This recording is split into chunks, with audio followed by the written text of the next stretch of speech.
jour se lève sur Mons et avec lui celui d'une journée spéciale, celle avec les supporters ici du RAEC Mons, et j'ai donné rendez-vous à Valentin ici, au kick-off.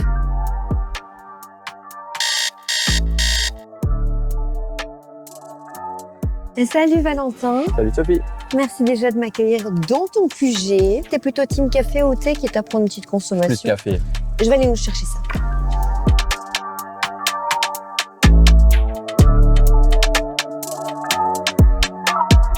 Donc du coup, si je comprends bien, ça fait 20 ans que tu supportes Mons, ça ne fait pas 20 ans que tu habites à Mons. Non. Alors dans ce cas-là, pourquoi Mons? Parce que je suis né ici, j'ai toujours considéré Mons comme ma ville. J'ai étudié ici, j'ai beaucoup d'amis ici, j'ai fait beaucoup de choses dans cette ville. Donc pour moi, Mons c'est vraiment quelque chose de particulier. Quand je rentre à la maison le soir, je vois le beffroi de loin, je suis toujours content de le voir. Je suis attaché à la ville, à son folklore et à son club de foot évidemment. Tes débuts au sein du club de supporters de foot, déjà, est-ce que tu fais partie d'un club de supporters? Oui. Depuis? Ça c'est depuis la renaissance de l'Albert, donc 5 ans. Et là, comment ça se passe? Déjà, vous êtes combien? Waouh, ça c'est une très bonne question, je sais pas. Ça je peux demander. Tu sais, on est combien en 1910? Un peu plus de 100, là. Ok. Oui. Ça, c'est pour ton club à toi, Ouais. à savoir qu'on n'est pas les seuls. Non, il y a 2 autres groupes de supporters. Je sais pas combien ils sont, mais ils sont un peu plus petits, je pense. Et ça veut dire quoi pour toi être supporter? Bonne question. C'est beaucoup, c'est dans l'affect en fait. Hein. Simplement, c'est se retrouver entre amis et être là dans les bons comme dans les mauvais moments. À Mons, on a vécu des très mauvais, mais on est toujours là. Pourquoi ce club-là est plutôt qu'un autre? Enfin voilà, il y a rien de rationnel. C'est de l'amour, donc c'est pas rationnel du tout. Et en termes de souvenirs, si tu parles d'amour, du coup, tu as des bons souvenirs? Oui, j'imagine. évidemment. Si on devait partir sur ton top 3 de tes meilleurs souvenirs, alors ça peut être pendant un match, de quelque chose en tout cas de mémorable, ou vis-à-vis d'un joueur que tu auras peut-être rencontré. Oui, mais ça, on a la chance à Mons d'être un club encore assez familial. Et donc on peut rencontrer facilement les joueurs, que ce soit en ville ou au stade. Je m'en voudrais de pas citer Cédric Roussel forcément, qui nous a malheureusement quittés. Les gens de l'Albert, et super gars en plus de ça. Donc forcément, ça m'émeut toujours un peu de parler de lui. Oui, bon, on a eu les montées en D1, forcément c'était quelque chose d'incroyable. Les déplacements que je faisais à l'époque avec les copains. On jouait au foot l'après-midi, on se disait « Ah les gars, il y a l'Albert qui joue l'autre côté du pays », on prenait la bagnole et on y allait. Vraiment, voilà, j'ai passé l'âge de tout ça maintenant, mais heureusement qu'il y en a qui le font encore. Et sinon, ici, en fait, la renaissance, c'est quelque chose de beau, dans le sens où on n'a plus de club pendant 5 ans. Puisque l'Albert avait fait faillite. Et grâce aux personnes en place qui sont revenues, qui ont voulu faire un nouveau projet avec l'Albert, remettre l'Albert sur la carte du football belge, c'est trop bien. Puisque oui, pendant 5 ans, on était privé de notre passe-temps favori, quoi. Et est-ce que tu trouves justement que le management du club est assez proche des supporters? Je sais que c'est pas le cas pour tous les clubs. C'est compliqué parce que maintenant on a des nouveaux actionnaires depuis quelques mois là, un mois ou deux même. Je sais plus exactement, mais pas très longtemps. Forcément, eux sont moins attachés à Mons parce qu'ils sont pas du coin, alors que l'ancien comité, je vais dire, était beaucoup plus proche de la vie locale, puisqu'ils sont du coin, ou en tout cas plus ou moins de la région.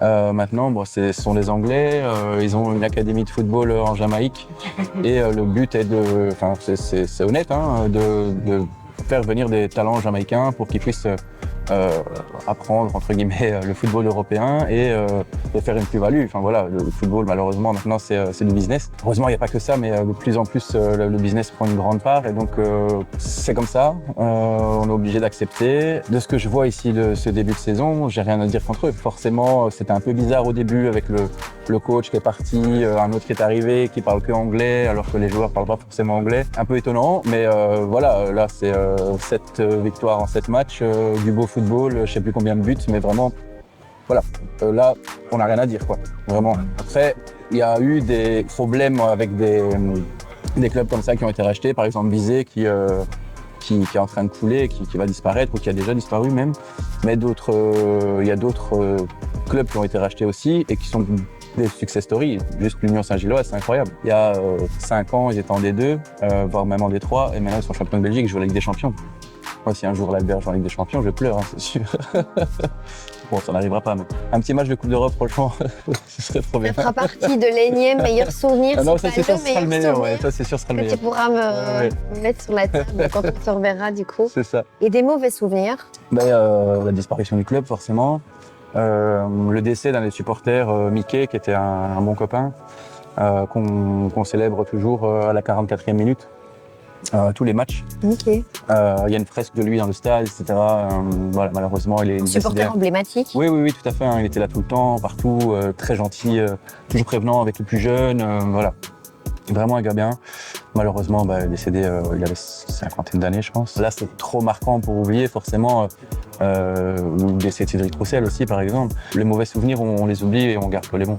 Et tu disais justement que c'était important que les joueurs puissent quand même rendre aux supporters ce que tous les supporters donnent. Toi, tu as des contacts avec les joueurs? Oui, mais encore une fois, Mons, c'est une petite ville. Le club est encore assez familial, comme je te disais.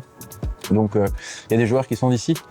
Donc, forcément, on les voit souvent. Voilà, on se croise en ville, on se fait la bise. Hein. Je suis pas ami avec eux, mais oui, il y a un respect mutuel de toute façon qui est là entre ces joueurs locaux, je vais dire, et les supporters. Forcément, il y en a d'autres qui n'habitent pas le coin du tout, et ça, c'est normal. C'est le football actuel. Et après, tant qu'ils donnent tout pour le maillot pendant 90 minutes, c'est pas bien grave. Hein. Ok, je pense qu'on a déjà un beau bilan de ce qu'est qu'être supporter du RAEC Mons. J'aurais encore une dernière question pour toi avant de bouger parce que oui, chose plutôt sympathique ici, c'est qu'on a rendez-vous avec Gillian, le responsable communication du RAEC Mons, qui va nous permettre de découvrir les coulisses du club. Avec du coup, comme petite question, celle de savoir ce que toi tu vois en tout cas pour l'avenir du club, alors à court, moyen et ou long terme. À court terme, c'est très simple. Hein. Le titre cette année pour accéder à la deuxième division belge et donc retrouver le monde professionnel. Je pense qu'un club comme Mons mérite un club professionnel. Et à moyen, long terme, évidemment, remonter en première division. Et un jour, peut-être même un match de barrage de Conference League en Azerbaïdjan. Franchement, je serais heureux. On touche du bois, on touche du bois. La suite, c'est dans le prochain épisode.